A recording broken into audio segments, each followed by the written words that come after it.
আসসালামু আলাইকুম, ওয়েলকাম বন্ধুরা। মুস্কান বিউটি টিপসে আপনাদেরকে স্বাগত। আজ আমি আপনাদের সামনে মুলতানি মাটির এক টিপস নিয়ে হাজির হয়েছি। এই টিপসটি ব্যবহার করলে আপনাদের ত্বক থেকে কালো দাগ, কালচে ছোপ তো দূর হবে এবং ত্বক হবে ভিতর থেকে উজ্জ্বল ও ফর্সা। এই প্যাকটি তৈরি করার জন্য আমি নিয়ে নিচ্ছি 1 টেবিল চামচ পরিমাণ মুলতানি মাটি। এই মুলতানি মাটি প্রাচীনকাল থেকেই রূপচর্চার উপকরণ হিসেবে ব্যবহার হয়ে আসছে। মুলতানি মাটি কিন্তু আমাদের ত্বককে ভিতর থেকে উজ্জ্বল ও ফর্সা করতে সাহায্য করে। তো বন্ধুরা, এই মুলতানি মাটির ভিতর এখন আমি যোগ করব অ্যালোভেরা জেল। আমি এখানে দোকান থেকে কেনা অ্যালোভেরা জেল ব্যবহার করছি।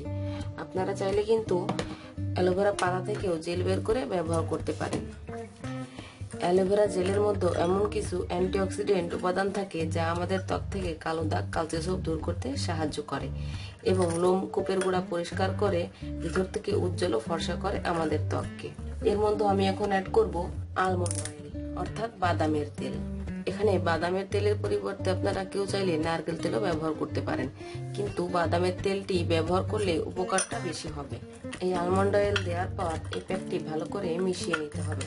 ত্বকের ভিতরে যে কালো দাগ বা কালচে ছোপ থাকে তা দূর করতেও এই আলমন্ড অয়েল অনেকটাই উপকারী। সবশেষে এর মধ্যে আরেকটি উপকরণ অ্যাড করতে হবে, সেটি হচ্ছে গোলাপ জল। আমি এই প্যাকটির মধ্যে দিয়ে দেব 1 টেবিল চামচ পরিমাণ গোলাপ জল। আমি এখানে গোলাপ জলের স্প্রেটি নিয়ে এসেছি, যাতে এটি আমার মুখের ত্বকে ব্যবহার করতে সুবিধা হয়। এভাবে গোলাপ জল দেওয়ার পর এই প্যাকটি ভালো করে মিশিয়ে নিতে হবে। শুধুমাত্র ঘুমানোর আগে গোলাপ জল যদি আপনারা মুখে ব্যবহার করেন তাহলেও কিন্তু অনেকটাই উপকার পাবেন। তো বন্ধুরা, দেখতেই পারছেন আমার প্যাকটি তৈরি হয়ে গেছে। এখন আপনারা চাইলে হাত দিয়েও ব্যবহার করতে পারেন, তাছাড়া আমার মতো এমন একটি ব্রাশ দিয়েও ব্যবহার করতে পারেন। একটি ব্রাশে এই প্যাকটি লাগিয়ে নেবেন এবং আপনাদের মুখের ত্বকে এভাবে মাসাজ করবেন।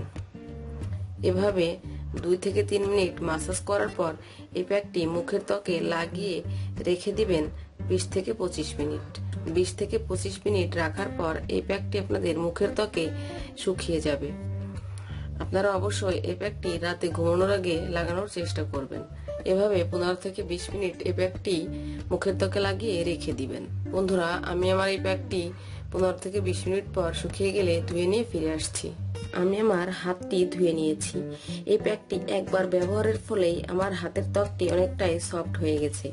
আমি শুধুমাত্র আপনাদের দেখানোর জন্যই আমার এই হাতের ত্বকে এই প্যাকটি অ্যাপ্লাই করে দেখিয়ে দিলাম। আপনারা আপনাদের মুখের ত্বকে অ্যাপ্লাই করবেন। যেহেতু আমি আমার মুখ দেখাচ্ছি না, সেই জন্য হাতের ত্বকে অ্যাপ্লাই করে দেখালাম। আশা করি এই সহজ টিপসটি আপনাদের ভালো লেগেছে। এই টিপসটি ব্যবহার করে আপনারা ইনশাআল্লাহ অনেক ভালো রেজাল্ট পাবেন। মাত্র 10 থেকে 15 দিন আপনারা যদি এই প্যাকটি নিয়মিত ব্যবহার করতে পারেন, ইনশাআল্লাহ আপনাদের মুখের ত্বকের পরিবর্তনটা আপনারা নিজেরাই বুঝতে পারবেন। আশা করি আমার ভিডিওটি আপনাদের ভালো লেগেছে। ভিডিওটি যদি ভালো লেগে থাকে তাহলে অবশ্যই ভিডিওটিতে একটি লাইক দিবেন এবং আমার ভিডিওটি শেয়ার দিতে ভুলবেন না। আর অবশ্যই আমার চ্যানেলটি সাবস্ক্রাইব করবেন। আসসালামু আলাইকুম।